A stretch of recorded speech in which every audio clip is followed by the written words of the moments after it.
Então vamos lá, pessoal. A próxima questão que nós vamos resolver, ainda do livro Fundamentos de Física, do Halliday, volume 1, na página 347, é a questão 58, tá? A questão diz o seguinte: a figura mostra uma vista de cima de um carro que se aproxima de um muro.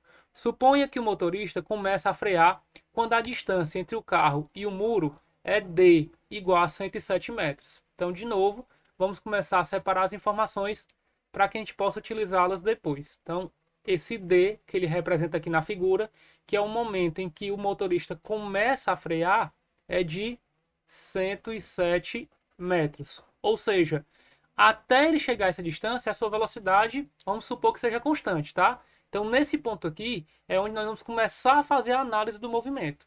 Para a gente, então, neste ponto, nós vamos ter a velocidade inicial.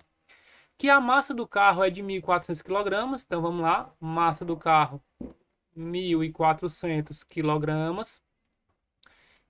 E que a velocidade inicial, que velocidade inicial é esse? Não é lá do início do movimento.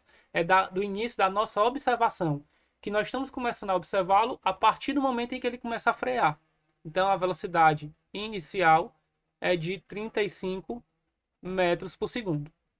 E que o coeficiente de atrito estático é 0,50. Então, o coeficiente de atrito estático é 0,50.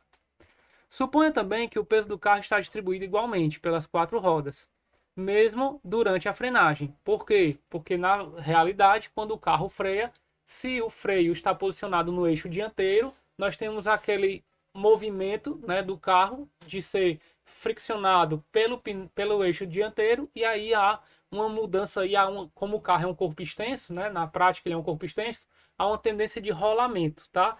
Que é assunto que nós vamos trabalhar nos próximos capítulos. Mas como a gente não trabalhou ainda, a gente está tentando fazer com que a situação aproxime um carro a um ponto material. Por isso esse comentário que ele acabou de fazer.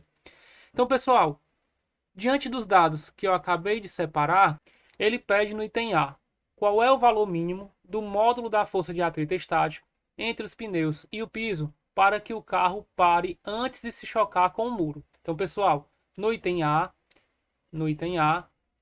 ele quer que a gente calcule a força de atrito mínima para que ele consiga parar antes de se chocar com o muro. Ou seja, a força de atrito mínima para que a velocidade final seja zero em um deslocamento de 107 metros, que é a distância que ele está do muro no momento que ele começa a frear, tá? O que é que você tem que perceber aqui?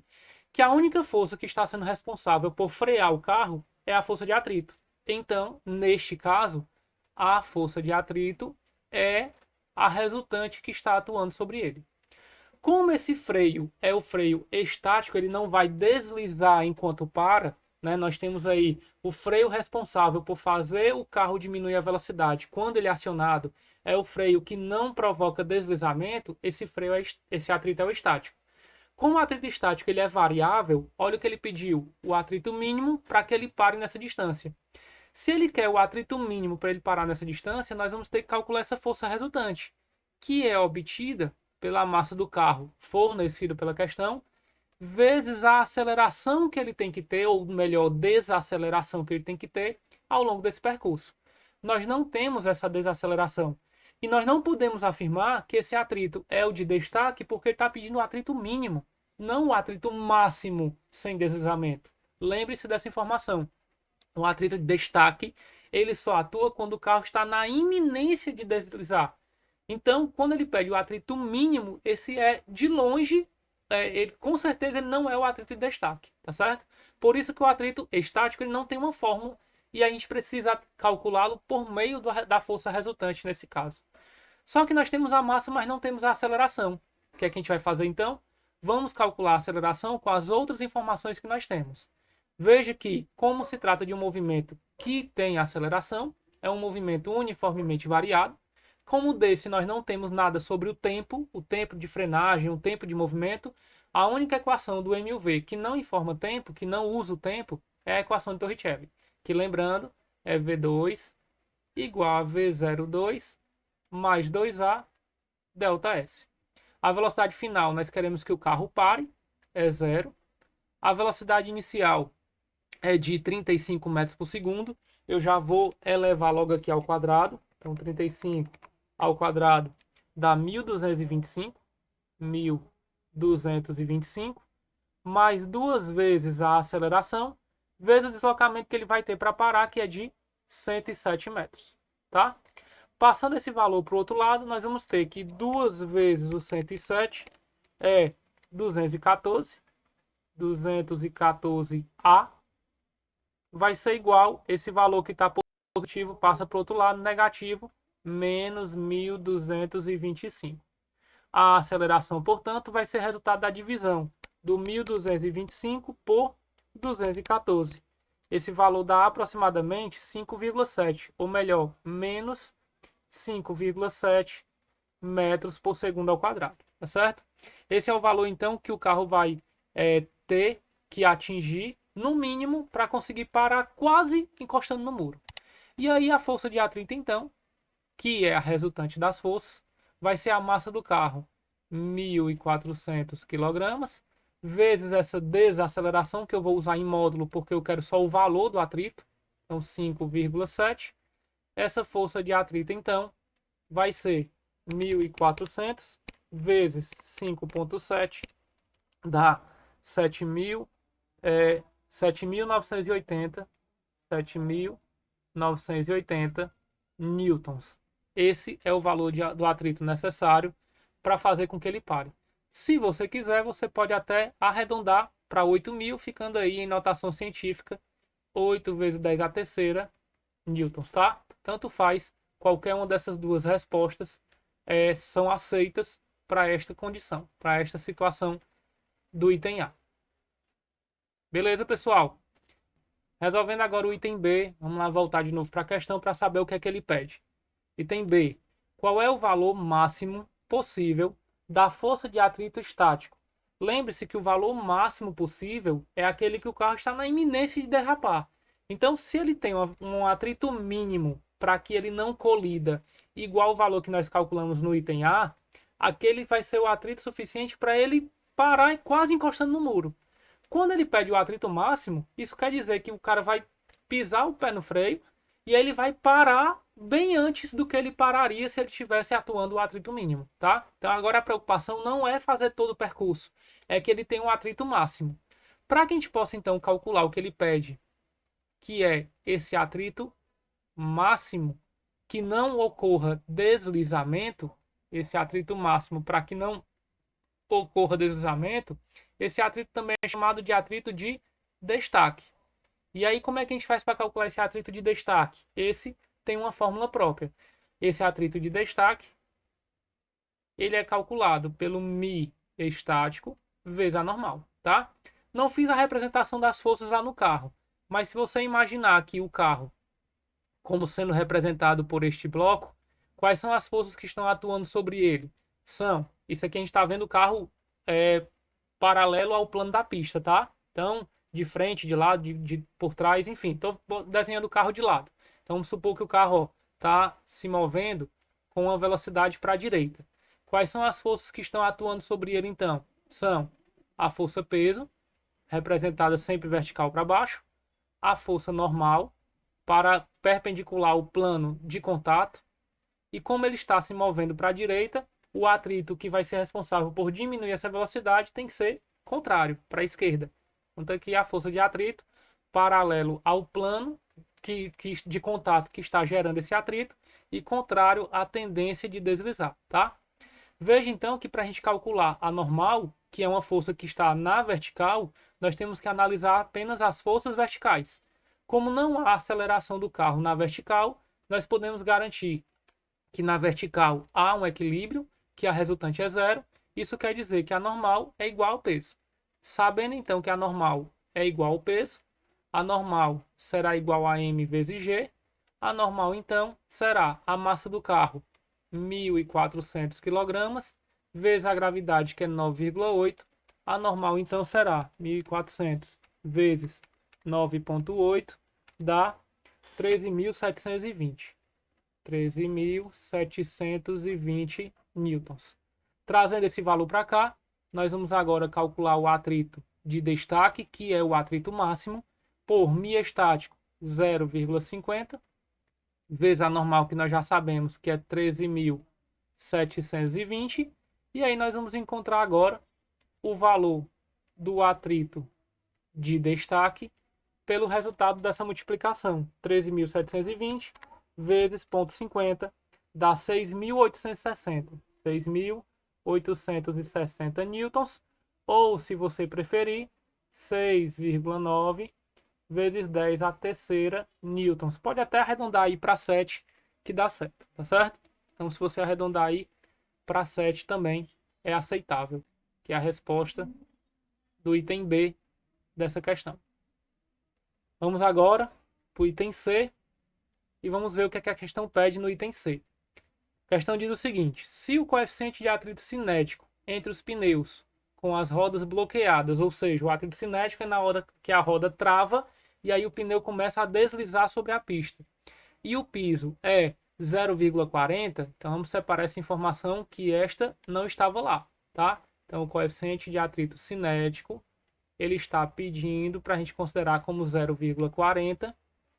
Com que velocidade o carro se choca com o muro? O motorista também pode tentar se desviar do muro, como mostra a figura. Então vamos lá. Ó. Primeira coisa que nós temos que perceber é que, se ele travar as rodas, o atrito que vai passar a atuar é o atrito cinético. Esse atrito cinético é constante e é calculado por uma equação conhecida, que é o μ cinético vezes a normal. Calculando já então esse atrito cinético, nós vamos ter 0,40. Nós já vimos no slide passado, inclusive, eu vou até pegar essa imagem aqui, porque é a mesma que vai servir para o item C. Vamos pegando aqui essa imagem e trazendo para cá para que a gente possa compreender. Analisando aqui a imagem, nós temos que durante o movimento, a única força que está atuando sobre o carro no plano do movimento é o atrito, tá? Então esse atrito, ele é o μ cinético vezes a normal e de novo a normal é igual ao peso. Como nós já calculamos, nós vamos usar o mesmo valor da normal, 13.720. Então, substituindo aqui, nós vamos ter 0,40 vezes 13.720. Essa força de atrito cinético será 0,40 vezes 13.720. 5.488. 5.488 newtons. Agora, o que é que eu vou fazer com essa informação? Ele quer que a gente calcule qual é a velocidade que o carro vai estar quando ele colidir, porque agora ele vai colidir. Veja que o atrito que está atuando é menor do que o atrito mínimo necessário para ele não colidir. O atrito mínimo é de 7.980. Se ele está tendo um atrito menor do que esse, então ele vai colidir. Para que a gente possa calcular a velocidade com que ele vai colidir, nós temos que de novo utilizar a equação de Torricelli, porque a gente precisa da velocidade final. Só que na equação de Torricelli a gente precisa da aceleração. Então vamos primeiro calcular a aceleração. Esse atrito cinético é o único que está atuando na direção do movimento, portanto ele faz o papel de resultante. O atrito cinético então vai ser igual a m vezes a aceleração que ele vai ter com esta aceleração, tá? Deixa eu só corrigir aqui. O atrito cinético então vai ser m vezes a. O atrito cinético é 5.488. A massa dele é 1.400. Então, nós vamos ter a aceleração, resultado dessa divisão. 5.488 dividido por 1.400. Dá 3,92. Nós temos uma aceleração de 3,92 metros por segundo ao quadrado.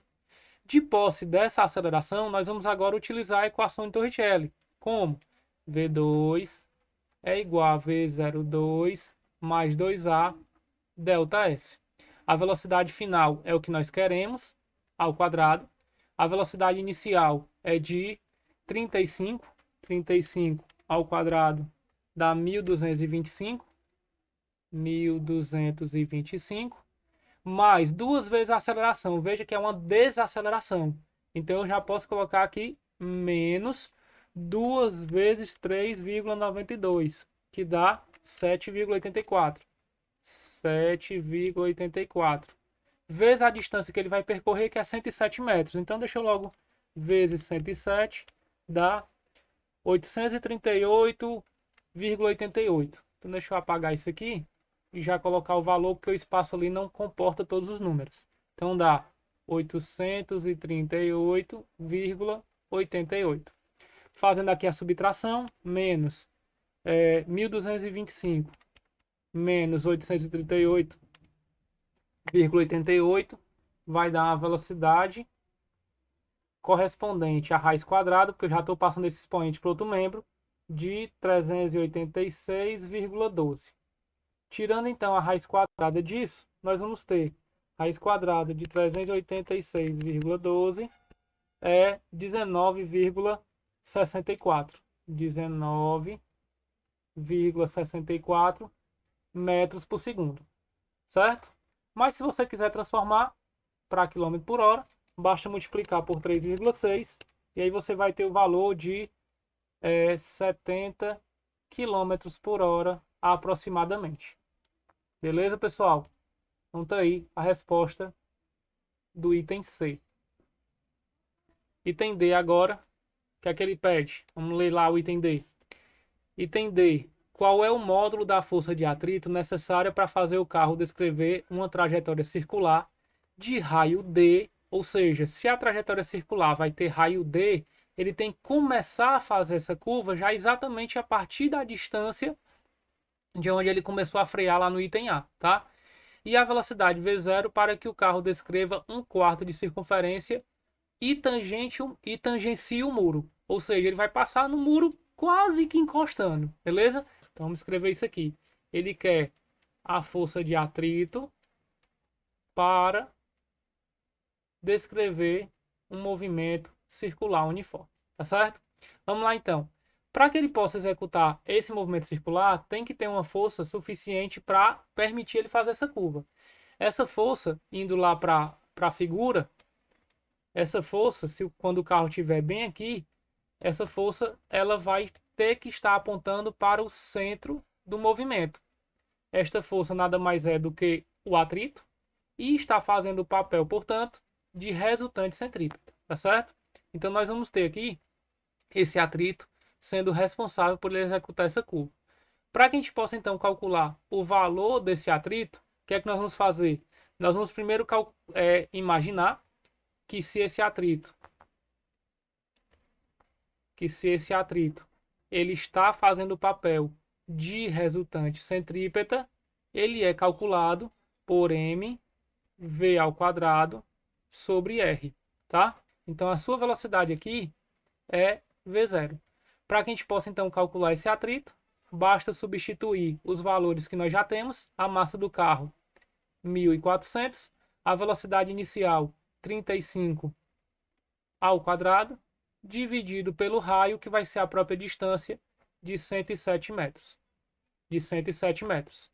E aí, trazendo esses valores para cá, para a gente calcular, nós vamos ter que a força de atrito vai ser, portanto, 35 ao quadrado, dá 1.225, vezes 1.400, dá 1.715.000, dividido pelo raio, que é 107. Então, nós temos aí um valor de 16.028 newtons, tá? Que eu vou colocar em notação científica, 1,6 vezes 10 à quarta newtons. É o valor do atrito necessário para fazer com que o carro descreva esta trajetória circular, certo? Para terminar, então, o item E, ele pede o seguinte: a força calculada no item D é menor do que o atrito máximo, tá? Só que na verdade não é menor, é maior. O que evitaria o choque, tá? Então o que a gente pode informar é que esse atrito que nós calculamos, o atrito radial, vamos chamar assim, que é esse atrito para executar um movimento circular, ele é maior do que o atrito de destaque. Ora, se o atrito de destaque ele é o atrito máximo que consegue atuar naquelas duas superfícies em contato, o que a gente pode concluir? Que esse atrito aqui, que seria necessário para executar a curva, ele não vai ser atingido, ele é impossível. Então a gente só pode concluir no item E que a manobra não poderá ser realizada, tá? Por quê? Porque se para ele executar a curva, ele vai precisar de um atrito maior do que o atrito máximo que nós calculamos, que é de 6.860, 6,9 vezes 10 a terceira, ele não vai conseguir ter esse atrito para executar a curva. Então, na hora que ele tentar executar a curva, ele vai colidir. Aí, se a pergunta foi, vai acontecer o choque, ele é menor do que o atrito, o que evitaria o choque? Não, não evita o choque, tá? Não evita o choque. Então, vai colidir, beleza? A manobra não poderá ser realizada porque ocorrerá uma colisão. Ok, pessoal?